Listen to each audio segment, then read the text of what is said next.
नमस्कार, मी मोरेश्वर. हाय Maharashtra YouTube news चॅनलमध्ये आपलं स्वागत आहे. विधान परिषदेच्या 5 जागांसाठी येत्या 12 मे रोजी निवडणूक होत आहे. तशा एकूण 9 जागा आहेत आणि प्रज्ञा सातव यांच्या राजीनाम्यामुळे रिकाम्या झालेल्या 1 जागा लक्षात घेतली तर एकूण 10 जागा आहेत. तर विधान परिषदेच्या 10 जागा आहेत. त्यात भाजपने आपल्या 5 जागांचे उमेदवार जाहीर केले आहेत. भाजपच्या या यादीचं वैशिष्ट्य हे की यात एकही नाव रिपीट केलेलं नाही. म्हणजे आधी आमदार आहे कुणालाही रिपीट केलेलं नाही. निष्ठावंतांना संधी दिलेली आहे. हे यावेळेच्या यादीचं वैशिष्ट्य आहे की निष्ठावंतांना भाजपने संधी दिली आहे. या 5 जणांमध्ये कोणीही बाहेरून आलेलं नाही. हे म्हणजे संघाला म्हणजे भाजपला पहिल्यांदाच निष्ठावंतांचं महत्त्व कळलेलं दिसते. संदीप जोशी यांना फक्त काय 1.5-2 वर्षाची टर्म मिळाली होती. त्यांना यावेळेला कंटिन्यू केलं जाईल अशी लक्षणं होती.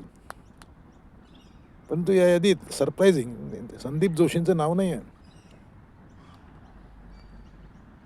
म्हणजे नागपूरचे संदीप जोशी संघ आणि भाजप परिवारामध्ये एक मोठं नाव होतं. पण त्यांच्या जागी संजय भेंडे यांना भाजपने संधी दिली आहे असं दिसतंय. संजय भेंडे हे नागपूर नागरिक सहकारी बँकेचे अध्यक्ष आहेत. संघाचे जुने कार्यकर्ते आहेत. म्हणजे गेली 10 वर्ष ते संघ परिवाराशी जुळलेले आहेत.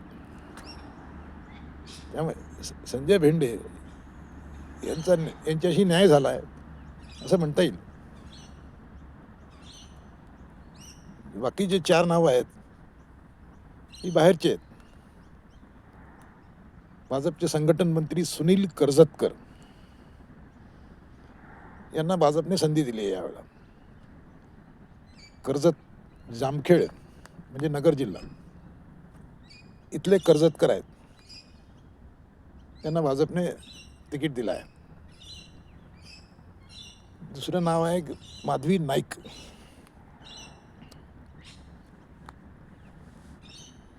नाईक. तिसरं नाव आहे विवेक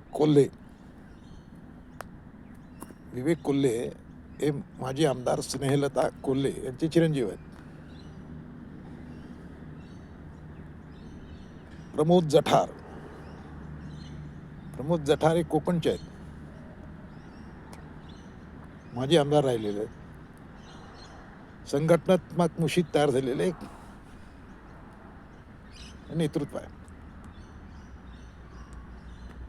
म्हणजे यातलं सर्वात एक नाव लक्षात घेण्यासारखं आहे की विवेक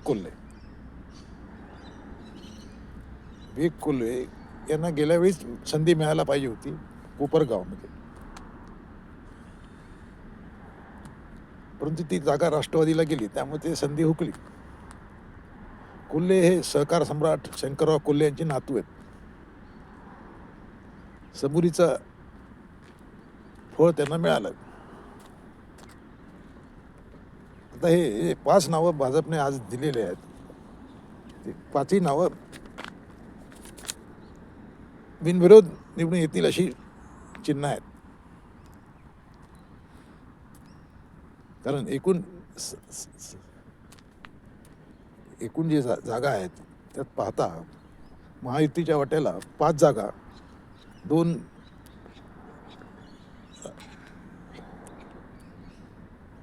यांना शिंदे सेनेला आणि 1 राष्ट्रवादीला अजितदादांच्या. 1 जागा महाविकास आघाडीच्या वाट्याला येईल. महाविकास आघाडीने अजून आपला उमेदवार दिलेला नाही आहे. म्हणजे उद्धव ठाकरे पुन्हा मैदानात उतरणार की काँग्रेसचं कोणी मैदानात उतरणार याकडे साऱ्यांचं लक्ष आहे. 30 तारीख ही उमेदवारी देण्याची अखेरची तारीख आहे. त्यामुळे आज मोठ्या घडामोडी अपेक्षित आहेत.